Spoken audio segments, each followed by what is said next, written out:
Uh, our final presentation today will be provided by Mr. Masayuki Fujioka from the Ministry of Environment in Japan.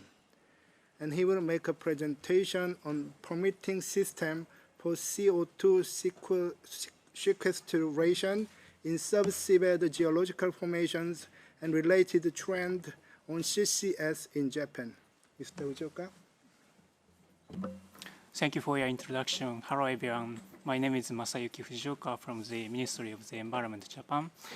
I'm an assistant manager of the Marine Environment Division in our ministry, and our division is managing the Act, which contains a permitting system for dumping waste at sea, and also a permitting system for CCS project at sea area. So our information is sometimes available only in Japanese, so I hope this presentation can be helpful for other countries to understand our domestic regulations.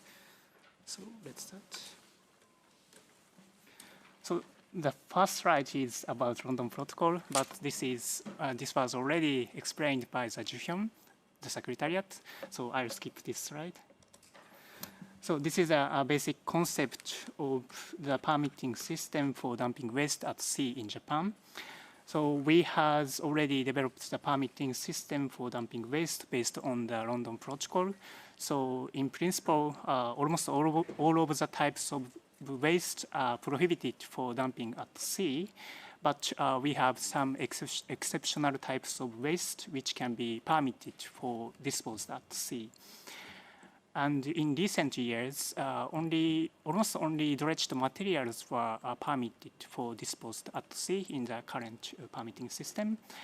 And also, this exceptional types of waste is including CO2 for the purpose of CCS. And we have some specific regulations and specific stipulations on each types of waste, which can be permitted for disposal. And this box is showing the examples of the regulations of CO2 for the CCS, such as the oily matters resulting from exploration of mineral resources in the sub-seabed and seabed and the sub-seabed can be permitted for disposal. And also gases which will be injected into the sub-seabed geological formation need to be consisting overwhelmingly of CO2. This means the concentration of CO2 need to be more than 99.99% in the current permitting system. And also CCS project need to get approval by the Minister of the Environment as well as other types of waste. So this is a basic concept. So next slide is permitting criteria and processes for CCS project at sea area. We have some basic criterion for CCS project described above. The first one is geological structure should prevent negative impact on the marine environment. And second one is the situation should be monitored to identify pollutions. The third one is an important point. There is no possibilities. There's no possibilities to affect the environment in the disposal area. The fourth one is a basic important principle of the London Protocol. So there is no alternative appropriate disposal ways other than disposal under the seabed. And also applicants should have technical and financial capability to implement disposal and monitoring continuously. This is also assessed in the permitting process by the government. And the specific permitting process is described at the left side. The first one is applicants need to submit application documents to the government, and the government check whether those application documents meet the requirements described above. And after the check, the government will invite public comments for 1 month. And then the issuance disposal permit will be issued to the applicants. And during the project operation, the operators need to conduct environmental monitoring and submit report to the government. And under the current permitting system, the operators need to apply for renewal of disposal permit in every 5 years, including the monitoring plan. So the project closure phase is not covered in the current permitting system and current legislation. The right figure is showing the monitoring phases. We have 3 phases for environmental monitoring. In the environmental monitoring, the project operators set up some kind of parameters to detect the leaks of CO2, and the parameters exceeds the threshold, the phase will be transitioned from regular monitoring to precautionary monitoring. And in this phase 2, the monitoring should be conducted to judge whether a negative effect occurred or would occur. And the parameters further exceeds the threshold, the phase will be transitioned to phase 3, contingency monitoring. Under this phase, the monitoring should be continued until no negative effect is confirmed. So this is a basic concept and processes for permitting CCS project at sea area. So next slide is specific requirements for CO2 streams. We have also some specific regulations and requirements for CO2 streams. The first one is I mentioned in the first slide. The concentration of CO2 is need to be more than 99.99%. But we are regulating also regulating the methodologies to capture CO2. In the current system, only chemical absorption using amine is permitted. And also we have regulations for impurities. So the concentration of impurities such as H2N2 and H2O2, N2CO, and hydrocarbon need to be measured and reported to the government by project operators. The last one is other oils rather than CO2 should not be included. But there are some cases that other types of impurities will be included in the CO2 streams. In that case, the project operators need to report about which types of impurities will be included in the CO2 streams. But those types of impurities won't have any negative impacts on the marine environment. The concentrations of those impurities doesn't need to be measured and reported to the government. And also during the project operation, the CO2 stream needs to be measured and reported. But the applicants can select any points for measuring CO2 if it is valid that CO2 concentration does not change throughout the transportation process. In the current ongoing project, the CO2 stream is measured at 1 point, that is before the injection. This is because the injection site and the CO2 capture site is very close. So the length of transportation process is very short in the current ongoing project.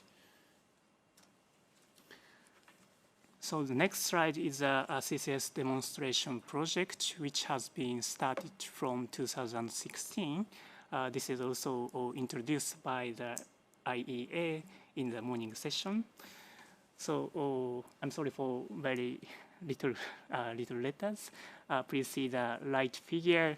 In this project, CO2 is captured and collected from gas supply facility and injected into the sub-seabed geological formations through the pipeline from land-based facilities. This is important interpretations of London Protocol.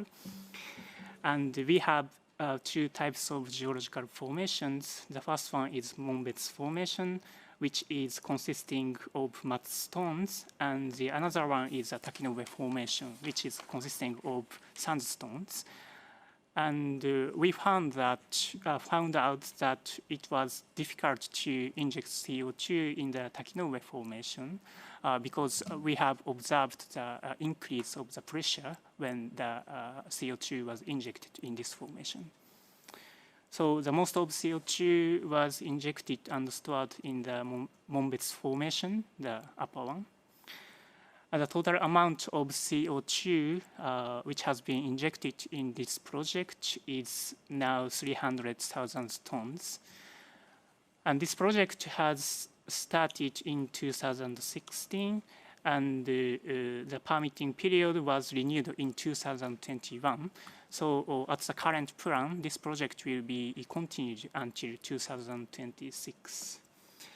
And during this project operation, we have experienced large-scale earthquakes near the project site, but we have not observed any leaks of CO2 from the storage site. And this is examples of environmental project in the Tomakomai project. So in the Tomakomai project, the relationship between PCO2 and DO was selected as parameters for environmental monitoring. So reason why these two parameters were selected are described in the left side. There are some potential parameters for environmental monitoring, such as, for example, the DIC, PCO2 and PCO2 and DO. But DIC is relatively affected by other factors in the ocean environment, and that makes it difficult to detect the exact leaks of CO2. So we selected PCO2 and DO. And also, when we select just only one parameter for environmental monitoring, it is also difficult to detect the leaks of CO2 because the parameter is always changing depending on the other factors in the ocean environment. So we selected the relationship between PCO2 and DO for the parameters. And right figure is showing the result of the environmental monitoring in Tomakomai project. The blue line is the normal conditions of each parameters, and blue circle is showing the result of the monitoring during the project. And the red line is 95% prediction intervals, which was calculated based on the blue line. And this is also used as threshold for environmental monitoring. And when the blue circles continue to exceed this red line, the monitoring phase, which I explained in the previous slide, will be transitioned to phase 2 and phase 3. So the next two slides are explaining about CCS-related policy in Japan. So this slide is Japan's medium and long-term target for GHG reduction. As you know, we are aiming to reduce GHG emission by 46% compared to 2013 by 2030. And also, we are aiming to realize net zero emission by 2050. And we consider CCS technology is important technology to realize net zero by 2000. Especially to realize net zero emissions by 2050. So next slide is a more specific policies related to CCS. As I mentioned, to realize net zero, CCS is important technologies to reduce GHG emissions. But in principle, we are aiming to promote renewable energies and energy-saving technologies. And, but there are some areas where GHG emission is unavoidable. So for those areas, we will introduce CCS technology. So that is a basic concept and design for introducing CCS technologies to tackle against climate change. And expected amount of CO2 which will be captured and stored in Japan by 2050 is about 120 to 240 million tons based on IEA report, thanks to IEA. And also we have already developed GX promotion strategy, which was decided by Cabinet in July 2026. And in this strategy, it is stipulated that to develop business environment for starting CCS by 2030, it is important to develop relevant legal frameworks for expanding the CCS business from 2030 to 2050. The bottom figure is showing the image of introducing CCS, which I explained as the first bullet point. So the next slide is potential CCS projects in Japan. We have 7 potential projects, CCS project at sea area. The yellow area was already selected as potential storage site by JOGMEC. The JOGMEC is a Japan Organization for Metal and Energy Security under the Ministry of Economy, Trade and Industry. And they are always usually dealing with gas and oil facility, so they have knowledge about the geological formation, kind of that. And please see the project number 6 and 7. Bottom 2 projects. These 2 projects are aiming to capture CO2 and export the CO2 to the other countries. So project number 6 is aiming to export CO2 to the Malaysia, and 7 is for Oceania. So we are now discussing whether we can ratify 2009 amendment of the London Protocol in the Diet, but we don't have enough discussions about the bilateral agreement and any other specific rules for import and export of CO2. So this is our future consideration. I'm sorry for many letters. So far, I have explained about the current permitting system under the current act, but actually we have already developed the new updated act on carbon dioxide storage business, which was already decided by the Cabinet in February 2024. The main objective of this new act is to develop the business environment to expand the CCS business by 2030. So the main point is that this law is mainly managed by the Ministry of the Economy, Trade and Industry.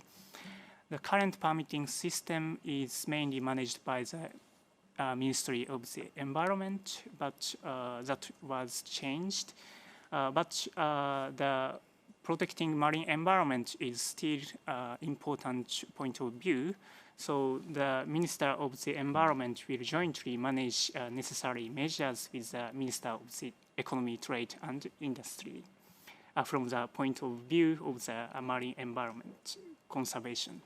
This is a kind of keeping the balance between the promotions of CCS project and protecting marine environment. And there are some points, but I will explain in the next slide. So this is a basic concept and processes for the permitting processes for CCS project at sea and a new act on CCS. So in this new act, the left one, the Minister of Economy, Trade and Industry, called METI, will designate the specific area as a potential storage site. And after the designation, they will open call for exploratory excavations and CO2 storage. And then the applicants will submit application documents, which include kind of base studies. And after that, the METI will select the most appropriate applicant as project operators. And after the selection, the operators need to submit implementation plan. After the approval, the project will be started. And during the project operation, this is not changed by the current permitting system. So project operators need to conduct monitoring and submit report to the government. And the last two phases, these two phases are not covered in the current act, but this is newly added in this new act. So post-injection, the operators need to submit closure plan to the government. And after the approval by the government, the responsibility of the project will be transitioned from project operators to the JOGMEC. The JOGMEC is which I mentioned. And the JOGMEC will continue to conduct environmental monitoring and submit report to the government. And also, Minister of Economy, Trade and Industry need to get agreement with the Minister of the Environment in each steps of this permitting system. So this is a whole of the design of this new act, but we need to develop more detail in the future. So maybe this is the last slide. So about the schedules and the future considerations. About the schedules, as I explained, we have already developed and submitted the new updated act, and this is now under discussion in the Diet. So if this new act is successfully passed in the Diet, this new act will be fully operated within 2 years. And also, we are discussing whether we can ratify 2009 amendment of the London Protocol in the Diet. So maybe we can share the updated information in the next LCLP meeting. And also, there are some future considerations in terms of marine environmental protection. The first one is we need to develop the detailed permit criteria and processes for project closure. This is newly added in the new act. And second one is we need to continue to brush up methodologies for environmental impact assessment, especially in the designations of specific areas. The last one, not least, it is also important point in the waste assessment guidelines of the London Protocol. We need to seek for more appropriate and effective ways to promote public consensus around project sites. So that's it from my presentation. So thank you for your kind attention. If you have any questions or comments, please give me.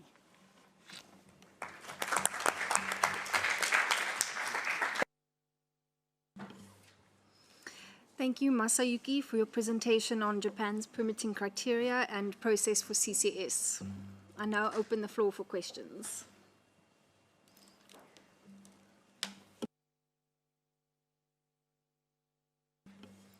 Greenpeace, you have the floor.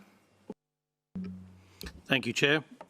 And thanks to Japan for such a comprehensive overview of the system in place and the new developments. We had 3 questions. So the first, the conditions that are placed for the site selection seem to be very stringent, very strict, with one condition being that there is no possibility to affect the environment in the disposal area. So I just wondered if you could say what type of evidence would be required to support the conclusion that there's no possibility, and also what is meant by the disposal area. So if that's just in the injection site, or if that's the whole area of the reservoir. The second question, again, the 99.99% criterion for CO2 is impressive, and we wondered whether that, for practical reasons, might rule out some potential sources of CO2 streams, because the energy that would be required to reach 99.99% would be so high. And the third question relates to that very clever system that you've proposed for not just looking at PCO2, but the relationship between PCO2 and dissolved oxygen. That looks very sophisticated. And I wondered if you could say how far the limit value would need to be exceeded, or on how many occasions would it need to be exceeded to trigger the extended monitoring. Thank you. Thank you for your questions. About the first point, about the conditions for the site selections, we will conduct the kind of studies and surveys for the kind of active geological formations around project site. And we have, we have many earthquakes in Japan, so we have many informations related to the geological formations and also active geological formations. And we will check those kind of informations in the permitting processes. And also about the, your next question about the injection site or reservoir, we will cover including the reservoir and the injection site. And second point, the concentration of CO2. Yes, there are many opinions to decrease the concentration of these regulations from the project operators, but the important point is to prevent the kind of negative impact on the marine environment, and the concentration is just one indicator. So maybe in the future project, we will accept several sources of CO2, and there are many other types of methodologies in place in the future. So we need to consider the concentrations and impurities in detail, and then we will update these regulations. And the last question is environmental. Environmental monitoring. So we set up the threshold for environmental monitoring, and actually the parameters will exceed. When parameter exceeds the threshold, the monitoring phase will be transitioned into precautionary monitoring, and they continue to monitoring with cautiously, and then the negative impact is not confirmed. Negative impact is not confirmed. After negative impact is not confirmed, the monitoring phase will be transitioned from 2 to 1. So we have not we don't have any specific levels of what you mentioned, but we have such kind of system. So thank you. Thank you, Greenpeace and Masayuki. Australia, you have the floor. Thank you for an interesting talk. Just coming back to the DO and PCO2 measurement. So I know that was partially set by a baseline characterization in the marine environment in which Tamakamai project is in. What would you consider an appropriate baseline length for environmental monitoring? Thank you. Thank you for your questions. So yes, blue line is a kind of baseline for environmental monitoring, and this is ordinary conditions of each parameters. And if the CO2 leaks from the storage site, the parameters will be may exceed this red line, And this red line is just calculated by the 95% prediction intervals. And this means there are any possibilities of CO2 leaks. So this is a kind of concept of developing the stress fault for environmental monitoring. Does it make sense? Okay, thank you. Thank you. IEA GHG, you have the floor. Thank you, Chair. And thank you very much for the presentation and the updates. And thank you also in general to the Tamakamai project for sharing the learnings from that project, a CO2 project in a seismically active area, and the work around the pressure interfaces there and the stress is very useful, I think, for others to learn from. But my question actually is very similar to Greenpeace's second question about the 99.99% CO2 in the CO2 stream. And are there any plans to revise that? Because it does limit the CO2 sources. You can just about achieve that with amine capture. As you point out, your regulation is only for amine capture. But for air separation units to do with integrated gasification projects or oxy-fuel, or even the Sleipner project in Norway with gas separation on platform and injecting with a bit of nitrogen, it would exclude all these other sources if it remains at 99.99. So are there plans to revise that in the regulations being developed? Thank you. Thank you for your good questions. Yes, we are now discussing whether we can accept other types of methodologies and other types of,